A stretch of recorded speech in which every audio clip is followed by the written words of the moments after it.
مخاطبین از رسانه پشت پرده ماجرای فیلم استاندار سابق یادتونه تیم میگه که منم داشمی رو آقای گلزار جابجا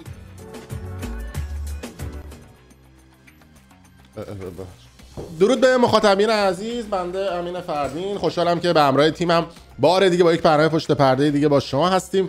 امیدوارم که هر کجا این کره خاکی که هستید و صدا و تصویر من رو میبینید و میشنوید حال دلتون خوب باشه، جیبتون پرپول باشه و از همه مهمتر سالم و سرحال باشید و کانال یوتیوبی برنامه پشت پرده رو هم سابسکرایب کرده باشید و از محصولات ما، یعنی مال ما نه اسپانسر برنامه، به نحو احسن استفاده فرموده باشید. داشتم من نگاه میکردم اینو ببینم که جنس کف و ایناش چه جوری هستش. اونا بگذاریم خلاصه اینا حالا به درد سمبالا نمیخوره چون باعث میشه که عینکی بشن و این صحبت‌ها و سعی بکنید که به موقع به اندازه و به چیزا میخواد بگذاریم. موضوع این قسمت برنامه پشت پرده در خصوص ماجرای ازدواج گلزار، طلاق گلزار، ماجرای حامله شدن آیسان و تمام این حاشیه‌ای هستش که در طول این چند هفته گذشته پیش اومده و اینکه خیلی از دوستان کامنت گذاشتن برای من که آقای فردین چرا اینقدر به موضوع گلزار ایراد میگیره؟ اگه گلزار نبود تولید محتوای دیگه ای نمیتونستی بکنی. و اگر سری به کانال یوتیوبی برنامه پشت پرده بزنید و نگاه بکنید، ما بیش از 1200 تا ویدیو داریم در یوتیوبمون به تنهایی. حالا تولید محتوای اینستاگرام و تلگرام و جای دیگه بماند که من از همین فرصتم استفاده میکنم و تشکر میکنم از تیمی که با من همراه بودن و تمام این موضوعات رو بررسی خواهیم کرد. اما نکته‌ای که وجود داره این هستش که در اتفاق عجیبی امروز روزنامه همشهری، روزنامه‌ای که نزدیک به شهرداری تهران هست و سال 70-71 شهرداری تهران پیشنهاد تأسیس همچین روزنامه‌ای رو داد، اومده در صفحه اصلی خودش بعد از همه این اتفاقات خبر گلزار رو با تیتر گنده و عکس گنده منتشر کرده با تیتر سندروم گلزاریسم، یعنی شهرداری تهران موضوع مهمتر از این، موضوع مهمتر شهری دیگه ای نداشته که موضوع گلزار رو داره بررسی میکنه. حالا ما تو رسانه پشت پرده به حال سبک کارمون پاپاراتزیه و اصلا راجع به سلبریتی اینا صحبت میکنیم، ما سبک کارمون مشخصه. ولی روزنامه همشهری، روزنامه عریض و طویلی که اینقدر بودجه‌های میلیاردی از شهرداری تهران میگیره، غلام آقای کرباسچی ایده تأسیس این روزنامه رو داده بود، اون موقع شاید تو خوابش هم نمیدید که یهو بخواد یه همچین اتفاقی بیفته. حالا روزنامه رو هم بررسی خواهیم کرد که اصلا روزنامه چه چیزی رو پوشش داده و چه اتفاقاتی افتاده و آیا موضوع مهمتر از این وجود نداره که بخواد بررسی بکنه. اما قبل از اینکه همه این موضوعات رو بررسی بکنیم، لطفا بکنید کانال یوتیوب برنامه پشت پرده رو سابسکرایب کنید. دکمه قرمز رنگ این پایین هست نوشته سابسکرایب. اگر گوشیتون فارسی هستش روی مشترک شدن بزنید. اگر زنگوله رو بزنید نوتیفیکیشن براتون میاد ویدیوی جدید منتشر بشه، زودتر از همه میتونید ببینید. و یه سری از این پیجای اینستاگرام من دیدم ویدیوهای من راجع به گلزار گذاشتن 6-7 میلیون ویو خورده و بعد بهشون بگم که یه دفعه من کپی رایت میزنم و پیجتون بسته میشه، زحماتتون هدر میره. تمام محتویات رسانه پشت پرده کپی رایت داره، نفرمایید. خواستم بگم که نکنید این کار رو، گفتم نفرمایید. در صورت اول بررسی بکنیم روزنامه همشهری رو که یه کاریکاتور زده، گفته که آسیب شناسی واکنش‌های نوجوانان به ازدواج یک سلبریتی با تیتر گنده سندروم گلزاری است و گفته که مسیر الگو برداری نوجوانان چیست، چطور با نوجوانان طرفدار مواجه شویم، لایک و دیسلایک مثلا 3 میلیونی و ناراحتی و غم و اینها، که بعدش وقتی میریم جزئیات این خبر رو میخونیم، حالا من راجبش توضیح خواهم داد و راجب حامله شدن آیسان و طلاق و همه اینها هم میگم. اما یه بررسی بکنیم این روزنامه به عنوان روزنامه عریض و طویل چه چیزی رو داشته مطرح میکرده. و این نکته رو هم بگم که از یه کاریکاتور زیبایی استفاده کرد. روزنامه همشهری کار شهرام شیرزادی هستش. البته روزنامه همشهری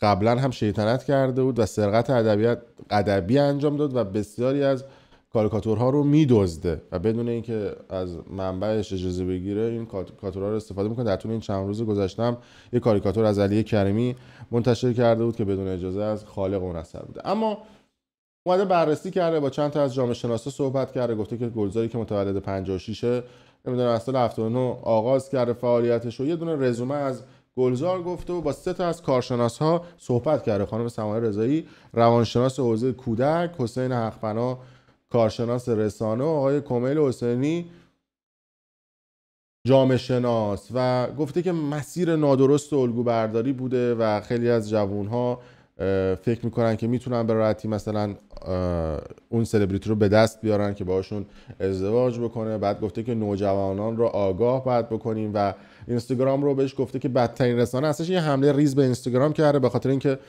به هر حال میخوان توجیه بکنن کار فیلتر شدن اینستاگرام رو و ببرن جلو. بعد گفته که بعد سری آموزش‌ها داده بشه توی خانواده‌ها، نمیدونم فرهنگ ایرانی نتیجه محور و کتاب‌های قصه و چنین و چنان رو بعد بهشون آموزش بدیم و پدر مادرها نباید نگاه قضاوتی داشته باشن، بعد بیشتر با بچه‌هاشون صحبت بکنن و دغدغه‌های فکریشون رو سعی بکنن که توی خانواده نیارن، دغدغه‌های فکری بچه‌هاشون رو بشنون و در کنار بچه‌هاشون باشن. و نوجوانان پیانکار نیستن و فکر میکنن که حالا این تصور غلطیه که پدر مادرها در خصوص فرزندانشون دارن. الان به دور زمانه رسیدیم که راحت ابراز علاقه میکنن و تاثیرات منفی رفتار سلبریتی ها رو توی جامعه اومده. گفته از عمد دارم این تیترا رو میخونم و میخوام یه نتیجه گیری براتون بکنم.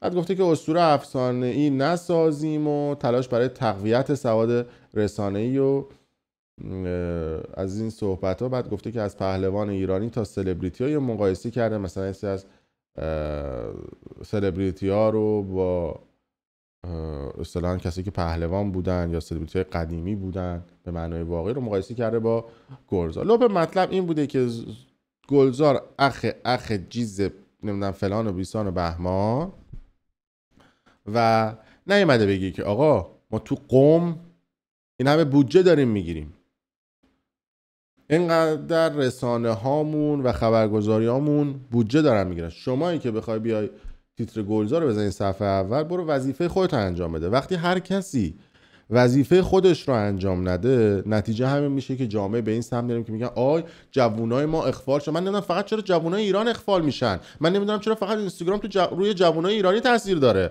یوتیوب رو جوونای ایرانی فقط تاثیر داره، توییتر و تلگرام فقط روی جوونای ایرانی تاثیر داره، اپوزیسیون فقط ایرانی هن که میتونن روی حکومت ایران تاثیر بذارن، بقیه کشورها همه اوکی هن.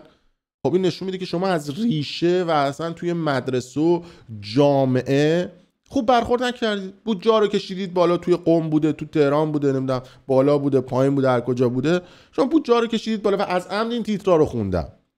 اما اینکه حالا چی شد، ما توی رسانه پشت پرده اومدیم به این قضیه پرداخت. اصلا اینکه دلایلی که من یه مقداری بیش از حد قفلی زدم روی گلزار به خاطر شخصیت مفتبر افراد نزدیک به گلزار، حالا یا خود گلزار افراد نزدیک به گلزار. درست 2-3 روز قبل از مراسم ازدواج گلزار، مراسم عقدش، بردیا گلزار برادر گلزار، قشنگ دارم رک میگم که قشنگ با کسی تعارفی نداره، اومد زنگ زد به یکی از این دوستای ما. من یه استوری گذاشته بودم و گفته بودم که یکی از مخاطبا از من سوال پرسیده بود که گلزار مراسم عقد و عروسیش، من یه ایموجی چشمک گذاشته بودم چون می‌خواستم به صورت مفصل بهش بپردازم. بردیا برادر گلزار زنگ زد به یکی از این رفقای ما و گفتش که آقا اگر میشه بگو که این خبر ازدواج گلزار رو پوشش نده، بذاره مراسم در کمال آرامش انجام بشه و بره جلو و بعدش حالا 1-2 روز بعدش پوشش بده.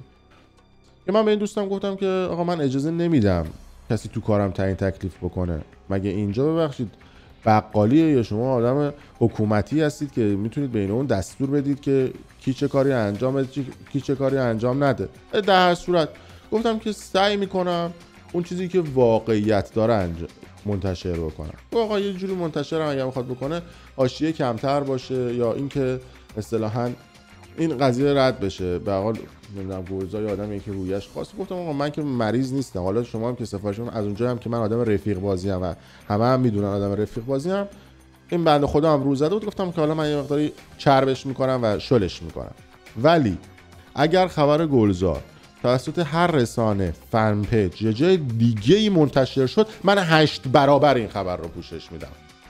گفت نه خیالتون راحتون، اصلا این حرفا نیست و کسی نمیدونه و ما اصلا خبر رو پوشش نمیدیم. دیدم درست. حالا ما مکالمه‌مون یکی دو روز هی میرفت و میمد انجام شد، چون من با خودش مستقیم در تماس نبودم دیگه. درست روز عقد گلزار که من خبرش رو هم داشتم، دیدم ساعت 12 ظهر یه فیلم از گلزار دم در اون محضره اومد بیرون و بعد اون سکوریتی دارن مستقیم دوربین رو نگاه میکنن و گلزار هم داره دوربین رو نگاه میکنه و انگار مثلا ما اسکل پشمک دره فلان جاییم و قشنگ مشخص بود که فیلمو خودشون گرفتن و میخواستن فیلمو بدن تو فن پیجای خودشون پخش بکنن. که من زنگ زدم به این دوستم گفتم ببین برداره بگو داداش ما که آدم اسکلی نیستیم. بعدش هم رسانه و مدیا دوستان عزیز علاوه بر این که کارش به حال بعد با سرعت و دقت انجام بشه، اینکه شما بتونید یه خبر بکر رو منتشر بکنید به عنوان اولین رسانه، به رسانه‌تون اعتبار میده. یعنی این چیزی که در همه جای دنیا معروف و مرسومه. حالا شما تو فاکس نیوز و اسکای نیوز بگی بیار تو بقیه رسانه‌ها، اگه یه خبر مهم حالا اونا تو بعد سیاسی از ترامپ به دستشون برسه سریعتر از بقیه پخش میکنن اگه موثق باشه. تو بعدای حالا سلبریتی و پاپاراتزی هم در همین حد هست. گفتم که اینا میخواستن خودشون خبر رو بگیرن و خودشون بدن فن پیج های خودشون پخش بکنن. که من اون روز هم گفتم که آقا اگه میخواستن بدون حاشیه این اتفاق بیفته یه عاقد برمی داشتن میوردن تو خونه. و بعد از اون قضیه من لچ کردم و این قضیه رو 8 برابر پوشش دادم. دیدید دیگه چند وقتی اصلا قفلی زدم رو گلزار و ولکنش هم نیستم. یه سری حاشیه دیگه هم رقم زده، حالا بعداً بهش میپردازیم. و وقتی که ما اون فیلم عقد اومد بیرون، نمیدونم به نام نامی یزدان و بالا و پایین اینجوری دیگه، وقتی که یه شخصی روبروتون وای میسه بالا رو نگاه میکنه یا داره یه چیزی رو پنهان میکنه و از بالا به پایین نگاه میکنه، میخواد بگه که من آدم قدرت طلبی هستم و چپ و راست و اینور اونور رو نگاه میکنه، اینا بودای روانشناسی و روانشناسی رفتاری اینا رو همه میدونن، برخورد میکنه، خب مشخصه که چیزای پشت پرده هستش دیگه. و شما یه سلبریتی که اینقدر حالا طرفدار داری و این همه آدمای مختلف دورتن، یا مشخصه یاد کردن تو پاچت یا میخوای قدرت نمایی بکنی، چون گلزار خودش هم میدونه 90% معروفیتش رو به خاطر اینکه حالا یه بچه خوشگلیه داره. وگرنه کسایی که میرفتن کنسرتش دخترها به خاطر کراش بودن گلزار میرفتن، پسرا هم به خاطر دخترها میرفتن. گلزار هم فکر میکرد که دخترها پسرا به خاطر خودش اومدن. حالا که گلزار ازدواج کرده طبیعتا اون ریزش 90% طرفداراشو داره و داشته. و کسی که یه همچین سیاستی رو داره هیچ وقت نمیاد خبر عقد و ازدواجش رسانه بکنه. درست مثل احسان علی خانی که چند وقتی هستش عقد کرده ولی نمیاد خبر عقدش اعلام بکنه. ما هم دلمون دریا، چون گفت بودن نگو، ما هم نمیگیم، ما هم نگفتیم، شما نشنوید این قضیه رو.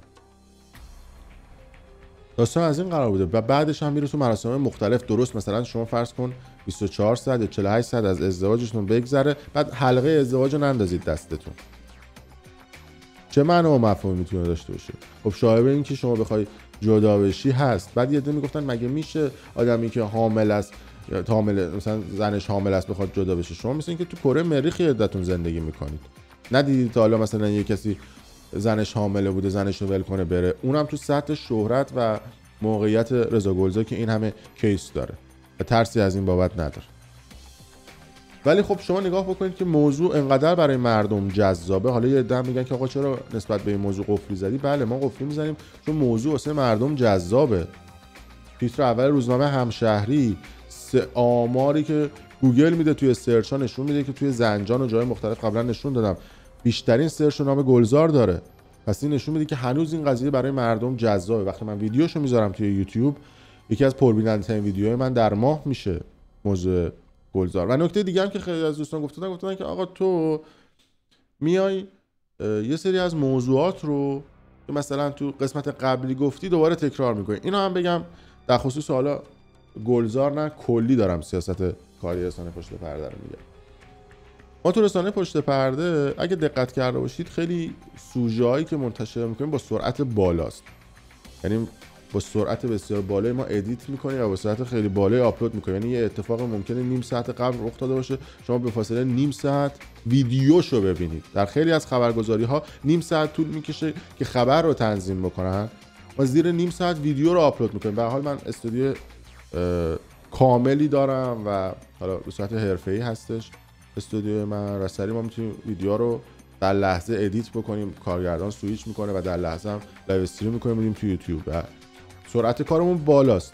حالا اینا نمیخوام چوسی کار بیام و اینا که بگم که ما خیلی خفنیم، نه، میخوام به این نتیجه برسم وقتی شما با سرعت ویدیو رو آپلود میکنی توی سرچ گوگل جز سرچ‌های اول میای بالا. یعنی به محض اینکه طرف ماجرای گلزار رو سرچ میکنه جز سرچ‌های اول ویدیوی من براش نشون داده میشه.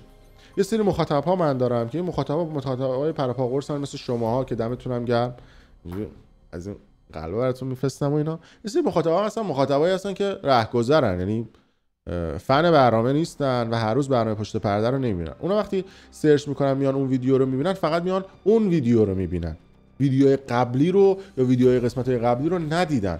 بنابراین من مجبورم 20% یا 10% از اطلاعات قسمت‌های قبلی رو دوباره تو این ویدیو تزریق بکنم که طرف بگی که او چه ویدیو کاملی، اونم سابسکرایب بکنه، اونم کانال یوتیوب برنامه پشت پرده رو دنبال بکنه که کامل در جریان قرار بگیره. خب این قضیه یه مقداری برای مردم اذیت کننده است. یه نکته دیگه هم که وجود داره، خیلی دوستان میگن که آقا بعضی از مثلا ویدیوهایی که تو منتشر میکنی 100% اطلاعات بکر نیست، ما 20% رو دیدیم یا 20% از ویدیوها رو توی سوشیال مدیا دیدیم. قربون اون نظراتون برم. نکته‌ای که وجود داره اینه، خیلی از مخاطبای من مخاطبایی هستن که حالا شاید خیلیاتون تو ایرانید ولی خب خیلی هم خارج از کشورن. افرادی هستن که مثلا سنشون بالاه یا افرادی هستن که اصلا به اینستاگرام و اصلا به سوشیال مدیا دسترسی ندارن یا امکاناتشو ندارن. مثلا حالا مامان رفیقای من، بابای رفیقای من، مثل مامان من، بابای من که اصلا دسترسی به سوشیال مدیا نداره و ویدیوها رو نمیبینه و فقط حالا تو خارج از کشور یه یوتیوب داره، اولین ویدیویی که منی که میاد میزنه پلی میکنه و ویدیوی منو میبینه و چون اون ویدیوها رو ندیده من این موضوعاتو میام مطرح میکنم، براش همه اینها جذابه. ولی چون اون 20% شما از بیرون دیدی، بیا مقداری برات این قضیه تکراری به نظر میرسه. این توضیحاتی بود که من بعد حالا یه فرصتی میشد که میدادم و الان مجبور شدم که این توضیحاتو بدم. در خصوص گلزارم همینطور. موضوع انقدر جذابه، وقتی موضوع کشش رسانه‌ای داره ما سعی میکنیم که موضوع رو به صورت کامل و جامع مطرح بکنیم و منتشر کنیم. در صورت مرسی که تا این لحظه با ما بودید و کانال یوتیوب برنامه پشت پرده رو هم دنبال کردید. اگر دوست داشتید ویدیو رو لایک کنید، برای دوستان خودتون به اشتراک بذارید و ممنون که تا این لحظه با ما همراه بودید. دم شما گرم.